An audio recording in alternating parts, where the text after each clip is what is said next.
चाकणकरांचा म्हणजे राजीनाम्याच्या नंतर त्यांनी जो एक नाट्य रंगवण्याचा प्रयत्न केला तो बघितला आणि मला हसायचे. नोटीस बिटीस पाठवणं वगैरे ते सोडून द्या. तुमच्या डोक्यावर अटकेची टांगती तलवार आहे त्याचा विचार. कारण तुम्ही त्या सगळ्या गोष्टींना अवगत होता. 1 वर्षापासून कल्पना होती. तुम्ही पीडितेचा आवाज दाबायचा प्रयत्न केला. संघटित गुन्हेगारीचा हा प्रकार होता. मी काल चाकणकरांचा म्हणजे राजीनाम्याच्या नंतर त्यांनी जो एक नाट्य रंगवण्याचा प्रयत्न केला तो बघितला आणि मला हसायला आलं की माणसं किती केविलवारी धडपड करतात. आणि कालची त्यांची धडपड म्हणजे बूंद से गई सो हौद से लाने का जो एक प्रयास था तो त्याने काही फरक पडणार नाही.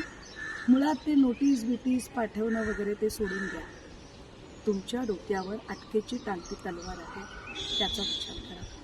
कारण तुम्ही त्या सगळ्या गोष्टींना अवगत होता.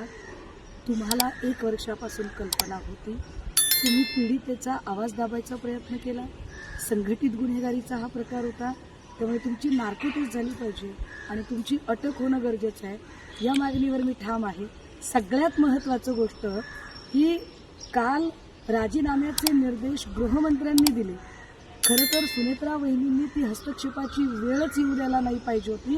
सुनेत्रा वहिनींना नेतृत्वातला खमकेपणा दाखवण्याची काल एक संधी होती. ती संधी त्यांनी दवडली. असो, मात्र आता तरी अजितदादा कधीही गंडेदोरे करणारे नव्हते. अजितदादांनी कधीही बंधुगिरीला थारा दिला नाही. अशी गंडेदोरे अंगारे दुपारे बंधुगिरी तंत्रमंत्र करणारी बाई जर राष्ट्रवादीच्या प्रदेशाध्यक्षपदावर असेल आणि तिच्यामुळे जर पक्षाची बदनामी होत असेल तर तातडीने तिला महिला प्रदेशाध्यक्षपदावरून पायउतार केले पाहिजे.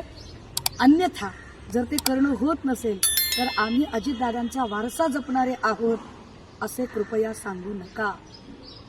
त्यामुळे काय चाकणकर बाई, तुम्हाला काय नोटिसा बिटिसा तुमचा जामीन झाल्यानंतर करा. आधी तुमची जी अटकेची टांगती तलवार आहे त्याचा विचार करा. 500-600 कोटी रुपये तुमच्याकडे आहेत.